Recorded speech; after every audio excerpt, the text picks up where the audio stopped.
Welcome to the deep dive. Today we're doing a quick run-through of, well, the computer, its history, how it evolved. Hey, it's an amazing site. It really is. We're pulling from the Wikipedia page on computer for this. Right, and the plan is to hit the highlights, the sort of surprising bits, give you the essence of how we got from counting aids to, these things in our pockets. And what's fascinating right away is the word itself, computer.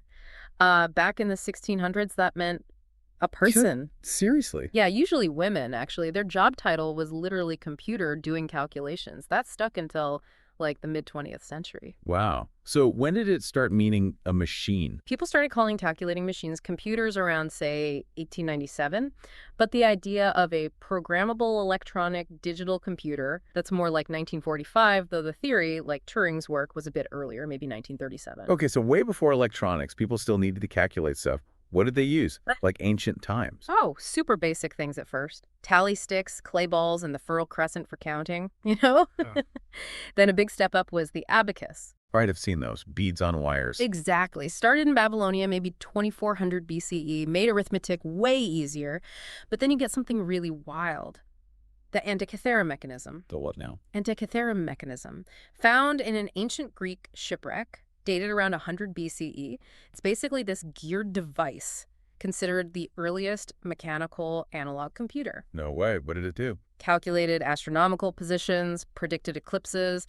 It's incredibly sophisticated for its time. That's mind-blowing. An ancient computer. Yeah. So this idea of automating calculation kept going. Oh, absolutely. Especially for astronomy and navigation, you had planispheres, astrolabes, later things like the sector, and importantly, the slide rule around the 1620s. Ah, the slide rule. My grandpa had one of those. Right. A hand-operated analog computer, really powerful for engineers and scientists for centuries. We even saw hints of programmability, believe it or not, like a mechanical doll in the 1770s that could write. A writing doll. That sounds creepy but cool, like an early robot. Sort of. It showed mechanical automation.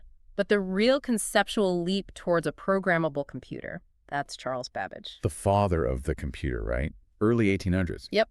He designed the analytical engine around 1833. It was purely mechanical, but the ideas were revolutionary. Punched cards for input. Like old looms. Exactly. Punch cards for input, a printer for output, a central processing unit. He called it the mill control flow, like loops and branches and memory.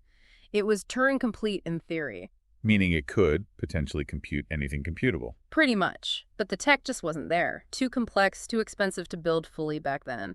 His son finished a simpler part later, but the full vision. Wow. So a brilliant idea waiting for technology to catch up. What happened next moving into the 20th century?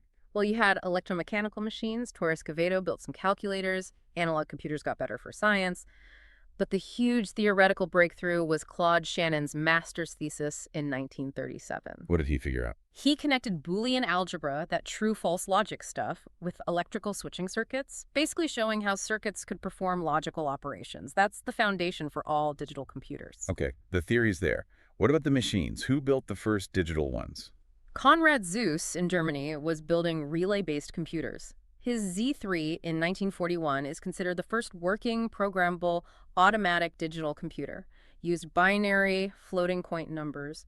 Then came the electronic age with vacuum tubes. Ah, the big glass tubes. Yeah. Work by Tommy Flowers in the UK was key. The Atanasoff-Berry computer, the ABC, in the US around 42 was an early electronic digital device. And then Colossus, built by the British during WWII. For code breaking, right. Exactly. Colossus, in 1943, was the first programmable electronic digital computer. Hugely important. Then came ENIAC in the US in 45. A famous one. Filled a whole room. It did. Very fast for its day, Turing complete. But programming it meant physically plugging and unplugging cables. Not exactly user-friendly. Right. So how did we get to programs being stored in the computer? That goes back to Alan Turing's 1936 paper, proposing the stored program concept. The idea that instructions, not just data, could live in the computer's memory. The Manchester Baby in 1948 was the first computer to actually do that. And that led to commercial computers. Yep. The Ferranti Mark I in 1951, based on the Manchester work, was the first commercially available general-purpose computer. Okay, but those were still huge. How did they shrink? 2 words: transistors and integrated circuits. The transistor, invented in 47, replaced those bulky vacuum tubes. Much smaller, faster, used less power. That was the second generation. And the MOSFET. Right. A type of transistor developed later, crucial because it could be easily miniaturized. That really paved the way. Then came the integrated circuit, or IC. The chip. Exactly. The idea was around, but Jack Kilby and Robert Noyce made working ones around 1958-59, putting multiple transistors, other components, all on one tiny piece of silicon. And that just snowballed. Massively. Yeah. Especially MOS, metal oxide semiconductor ICs.